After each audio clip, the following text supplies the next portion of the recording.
This is your honorable, respectful, fighting man, Katie Trey, on the CCP podcast. John, thank you. As for the other one, you're nothing more than a Boy Scout.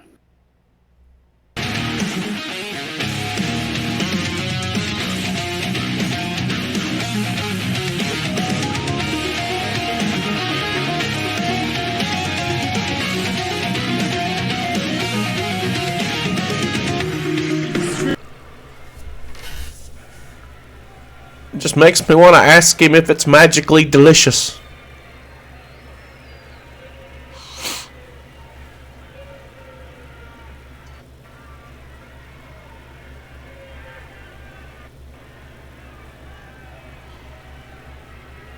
All right, here we go. Looks like both guys are in blue this evening. Hey, buddy. Hi, buddy. You sure gonna come up? You gonna come up? You gonna come up? Come on. It's the Zeuser. It's the little guy. Say hi to everybody, Zeus. Say hi to everybody. Wave at them. Hey, everybody. Hi. I'm just gonna chew. I am back. So, question for you before we get started. Right. Give me your thoughts on Dick Slater, man. Like, I think that when you stepped away, I think that Dick Slater and both Greg Valentine maybe don't get the credit they deserve, or maybe they're not talked about as much. So, funny story about Dick Slater. When I first started wrestling, my hair was short and my hair was curly. Yeah, it was. One of the better.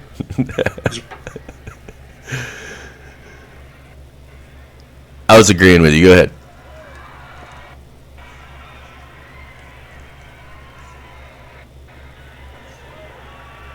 I think we lost audio for Eric. Eric, are you there? Around here, figure selling now. He has been. Yeah, can you hear me? Yeah, I got you now. Okay. So what was the last thing you heard? Absolutely nothing after I asked you your thoughts on Dick Slater. You're going into a story. You talked about your curly hair, and I stepped on you and said, yeah, it was. And then you went, nothing. So. Okay. So my hair was curly. And the guy, like, there's a local veteran here. His name's Danny Ray. He actually broke Jamie Noble in. Started calling me Dirty Dick because my hair looked a lot like Dirty Dick. So it was shorter, curly, real fluffy like that. And I guess the face, kind of looked like Dirty Dick. So still to this day, calls me Dirty Dick. But both these guys, man, were very good. Dick Slater, I'm not real sure, I've heard, from different shooting reviews and stuff, but he'd have some backstage locker room incidents with people. Wild life, man. I think he went to jail for stabbing his girlfriend or something. I might be mistaken on that, but I'm pretty sure it's what I heard. And Greg Valentine, man, he was huge in the 70s. He was had a big run in the 80s, Mm-hmm. Him and Piper Starcade, like, brutal match. But he was a clubber, man. Like, he was a hard-nosed, just come forward clubbing you kind of guy. I think it's very interesting here because both of these guys. This is Slater came in as champ, so he's defending here. This is in that run. As I was saying when you stepped away, I was looking through all these results. I came across stuff where Slater and Flair were hooking up at house shows under lights out rules, non-title. Slater's beating Flair in the middle. Slater was good, man. He was a very good worker. I discovered Slater kind of like you as one with Bunkhouse Buck. What was their name? I can't remember what their tag team name was. Oh, shit. Now, you would ask me that. Oh, my God. But they were with Colonel Robert Parker. Yep. I don't know. I'm going to look it up right now just because. Yeah. That's what I was about to do, is look it up. If only there was a site where we could just type information in. It's called Google. Let's see. Tag team. Let's see what they say. They have a name where they're just Bunkhouse Buck and Dick Slater. That's it. Bunkhouse Buck. Bunkhouse Buck and Dick Slater. There wasn't an actual name, and they only teamed for a year, 95 to 96 is what it says. Yeah. It seems longer, man. Maybe I just watched every single match they had as a tag team or something. Well, I know that they were definitely on TV a lot. Yeah. I like their tag team. Worldwide, all the time. I mean, I did too. I thought the tag team division then was great. Like, I'm not saying this to be funny, but you had Pretty Wonderful in there too. Yes, you are, you Harley asshole. Heat, You threw him out there first. The Nasty Boys. Could have easily, you could have buried them in there. Stars and Stripes. The Blue Bloods. Like that early to mid 90s, the Blue Bloods. Harlem so Heat. forever, I Yeah. had Bobby Eaton's phone number saved as Sir Robert Eaton in my phone. I would have loved to have had one conversation with Bobby. That'd have been. Man, he was such a good dude, man. Very humble, soft spoken, like such a good guy. I remember my first memories of Bobby Eaton. So I was on a show with him. There's an independent promotion here, and they had television, and they had Bobby Eaton on the show, and they're like, Bobby, I don't have anybody here as a manager for you. Bobby said, I'll cut my own promo. So Bobby just cuts this like hard-nosed heel promo on Ricky Morton, set up for their big house show match. After it's over, everybody's like, man, Bobby, that was a really good promo. Like, that was really good. Bobby said, I could talk all these years, just never let me. Always had Jimmy talking. It sounds about right. Like, these guys are just loving each other. Nobody ever let me talk. And one time, we were on a loop of shows. There's like 4 shows in the West Virginia area, and on top of the card on all the shows is Ricky Morton and Bobby Eaton. We go into a gas station, and the clerk at the gas station's like, "Oh my gosh, Bobby Eaton, man, I can't believe you're here. I'm such a big fan." And like, there's a flyer, poster for the show at the gas station. He's like, "You and Ricky Morton wrestle the night. Bobby, after all these years, you two still ain't made up. Y'all still fighting?" Bobby looks this guy dead in the eye, deadpan serious, goes, "Yeah, he slept with my wife," and then just walks out. Love it. And the clerk's like, "He slept with Bobby's wife. I thought Bobby was the bad guy." A mess. Bobby Eaton, always selling. Careful here. He's about to expose Greg Valentine's Dick Slater. Oh.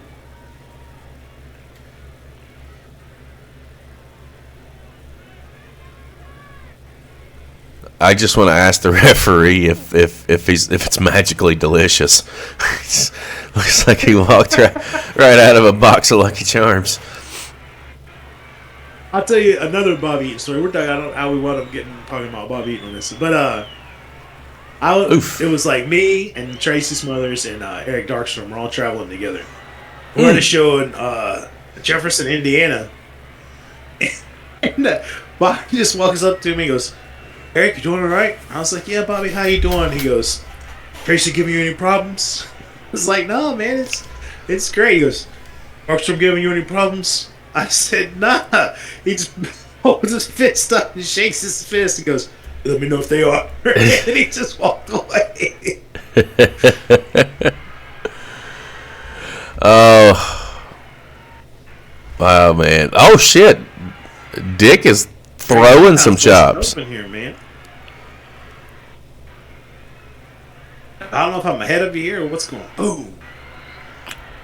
You might be a little bit ahead, but it's okay.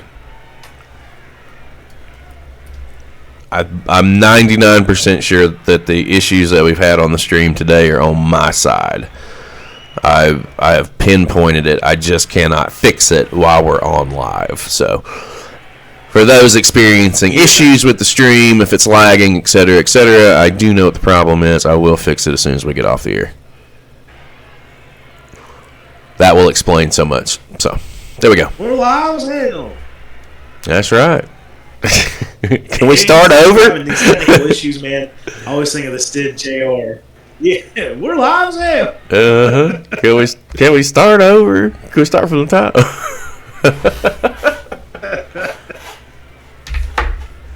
Slater's just hammering Valentine. Here too, man. What's that? Oh, those punches were great. He's hammering him in the cage. Yeah, pause. I've got a buddy that's real big. Do me a favor, pause the match real quick. I need right. to. I'm getting jumping on the YouTube screen, and I think I can just fix that with a quick refresh. I hope anyway. All right, I'm at 11:05, so if you just want to let me know whenever you get there, I'll just hit play again. Okay, let me do that because I'm at 10 minutes, so you're definitely a minute ahead of me, and I don't know how that happened. Yeah. So 11:05 heard. I've hit play. I'm at 10:06. I've got.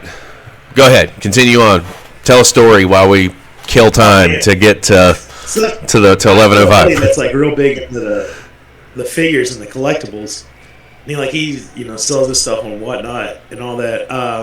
But I guess like the rhythm and blues figures just came out, and he has been like on this Greg Valentine rhythm and blues kick here lately. And he sent me some match from Japan where Greg Valentine's got his Elvis jet black hair, and he's coming out to I can't remember the song now, but it's like a famous song. And Greg Valentine just looks so miserable walking to the ring. Just looks so miserable.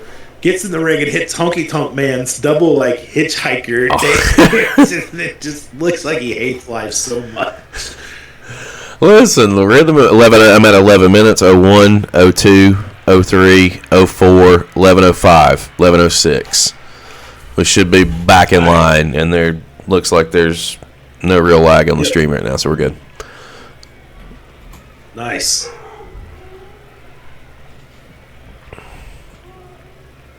But yeah, rhythm and blues, man, like that's how I really remember. That's my first memory of Greg Valentine is in rhythm and blues. Is obviously he had a much bigger career outside of rhythm and blues, and that's near the end when he was kind of winding down his big run. I mean, he'd wrestle into the 90s, mid to late 90s. Well, he's still wrestling, but on TV, he was there during the NWO days. Mm-hmm. I loved Rhythm and Blues as a tag team. I thought they were a great little heel team. It gave them both something to do. Yeah. And in the 70s, maybe it was the early 70s, I think, maybe early to mid 70s, Valentine and Ric Flair were a tag team, Yep. And Valentine kind of got Flair on the road kick. Mm-hmm. And he was the veteran, kind of helped Ric Flair come along. They had a really good feud in the late 70s. We watched a piece of that last week, I believe. They had a nice run.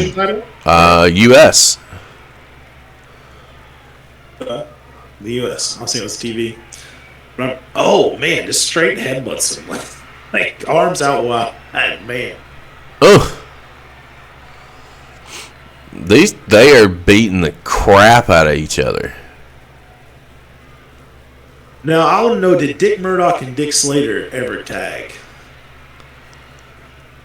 They should have been called the Dirty Dicks if they did. I was wondering if you're going to pick that up. Uh-huh. Dicks. Oh, yeah.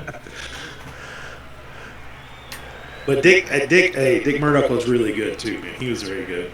You just made me create another job character in my head. I'm going to call him Richard Head.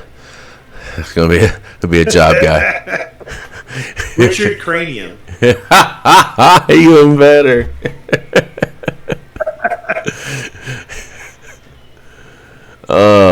I remember my dad say that one time. He was like, I got such a Richard. And I'm like, what are you talking about? He's like, he's a Richard Cranium. And then I was like, I was a little kid. And Dad's like, he's a dickhead. And I was like, oh, okay, I get it now.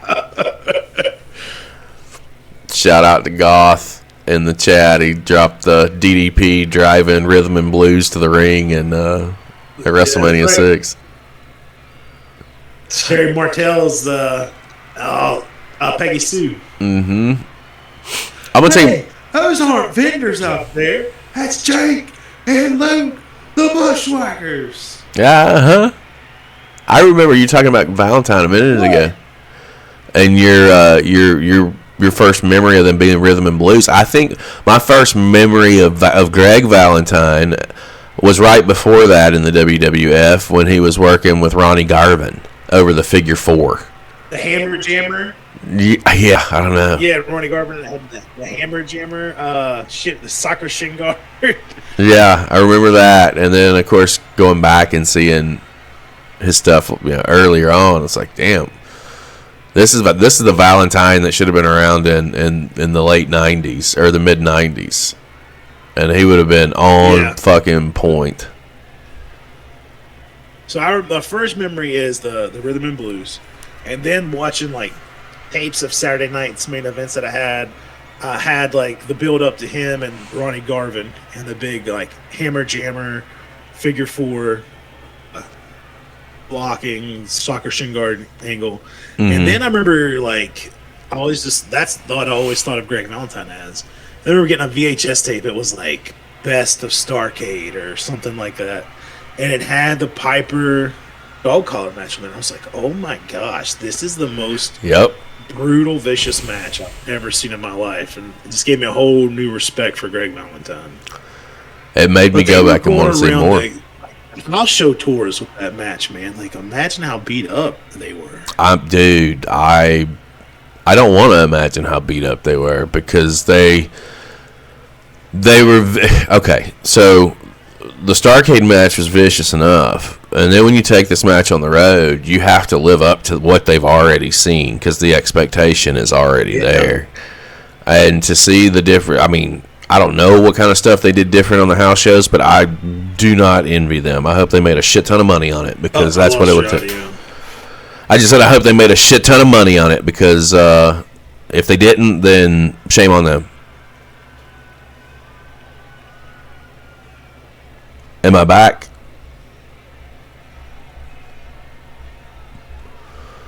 I think Eric is frozen. I don't know what's going on here. I think I lost the audio. Can you hear me now?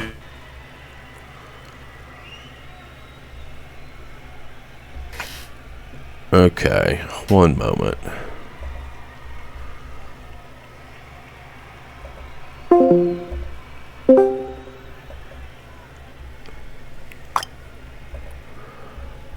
Can you hear me now? Or did I lose Eric? I might have lost Eric.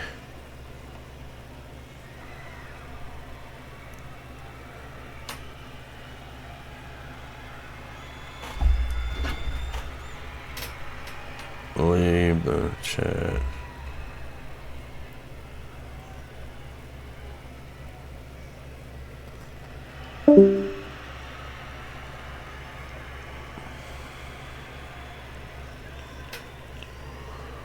Trying to fix this. I don't know if you can hear me or not.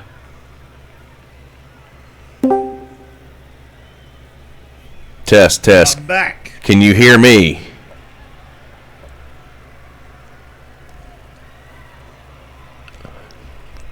Can you hear me, Eric? I'm not muted anywhere.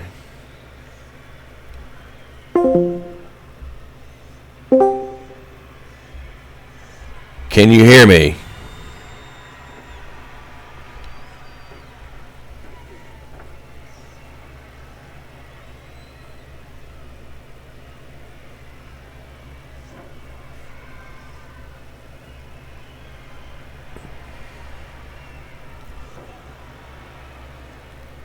Test.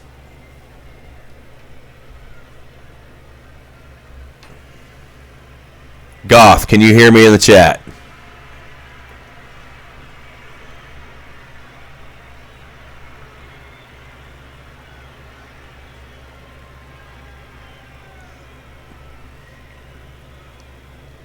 Eric, can you hear me? Okay, Goth can hear me. I don't know what's going on the backside. I cannot hear Eric. Eric, I don't think, can hear me. But we're going to get through the end of this show regardless.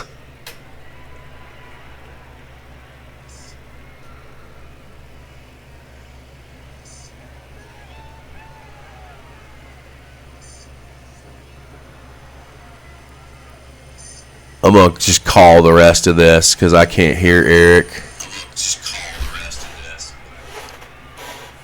Valentine about to drop this big elbow. I see Eric.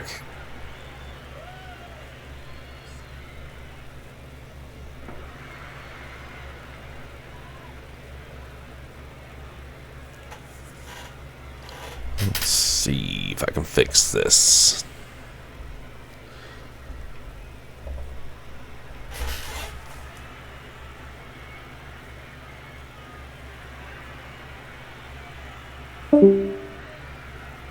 Yeah, pile driver right there by Dirty Dick.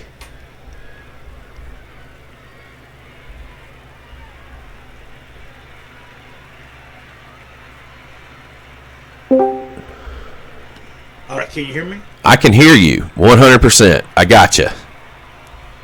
We'll leave the camera off. Just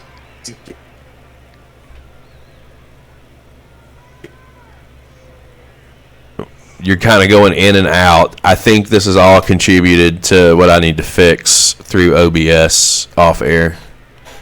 It's got to be. It's got to all be looped together. that was the face trick.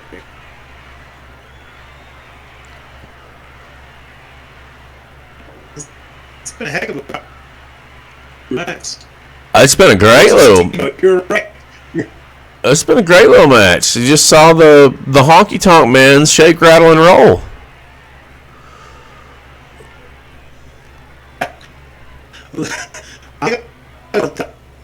Like he just laying there. Murdoch looked like he had a boo-boo face for a minute. Yeah.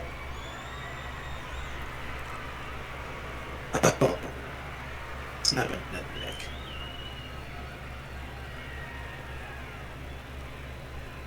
The crowd's into it too. They're here for it. Big cage match. A big clubbing blow by the Hammer.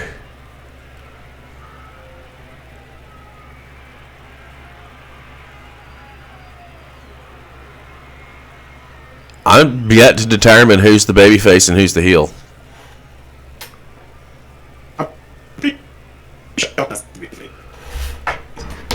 Oh, that's kind of cool. Yep, hold on one second. I'm going to pop out and pop back in.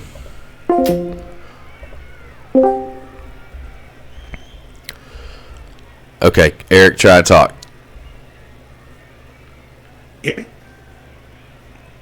Yeah, it's like your mic is cutting out every other word. You're just cutting out too.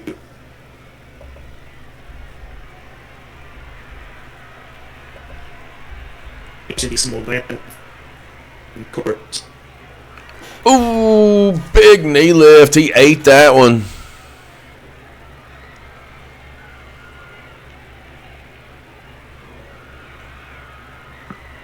Oh, hands off too. I think your head. Yeah. I'm at 22 minutes and 50 seconds. 52, 53, 54, 55, 56, 23 even.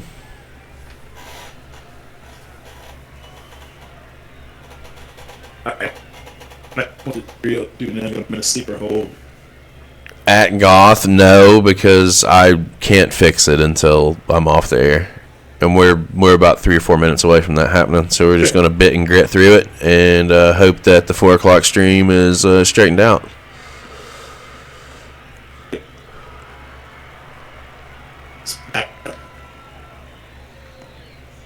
This is a match.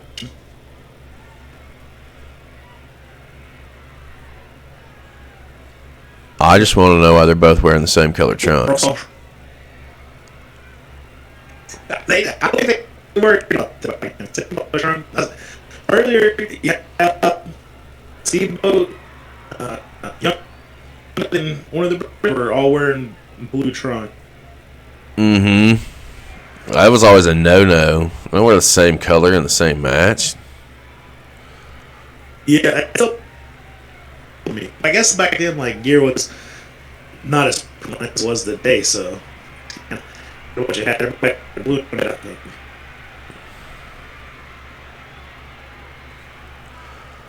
Uh-oh. He got Valentine caught him.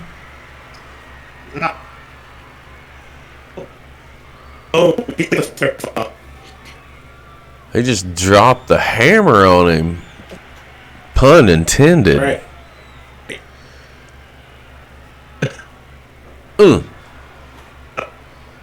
Nice, but trying to get set up the figure four. Looks like it's going to be coming. Working at him.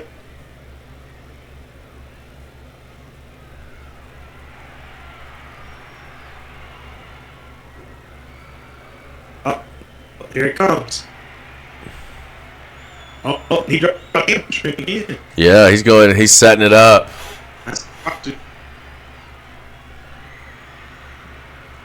Oh. That's it.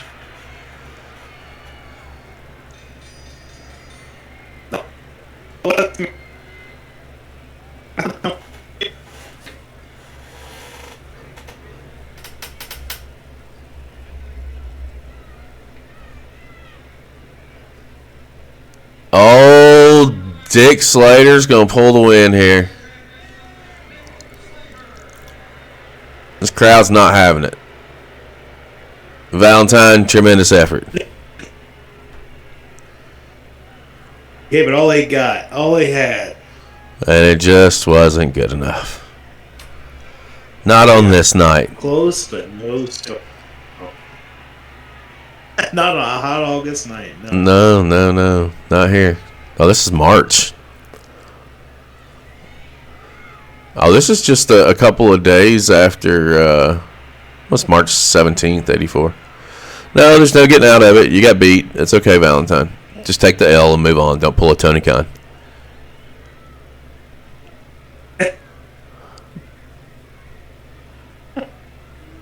Oh, my gosh. Yep, it happened. Well, Eric, that is going to... Excuse me. That's going to take us through 84-ish in Crockett. That's just a handful, just little sprinkles of action. And, of course, next week we'll pick up with 85, 86. We'll just go through 89 when they disband from the NWA. Because there's a whole lot to unpack there. We may have to break that down into 2 shows in its own right. I don't know. We'll see. Because there's just a lot happening with Crockett Promotions. What did you think about what we saw today? Man, I thought it was very good, man. Some great technical wrestling. And then also, some hard-nosed brawling, too. Yeah, definitely. Very good. Go ahead. Sorry. Some very good wrestling, man. Well, we've got the emergence of the 4 Horsemen next week, and so much more with Jim Crockett Promotions. You got anything you want to say to the peoples before we tie a bow on this snake bit episode of Behind the Curtain Live Territories?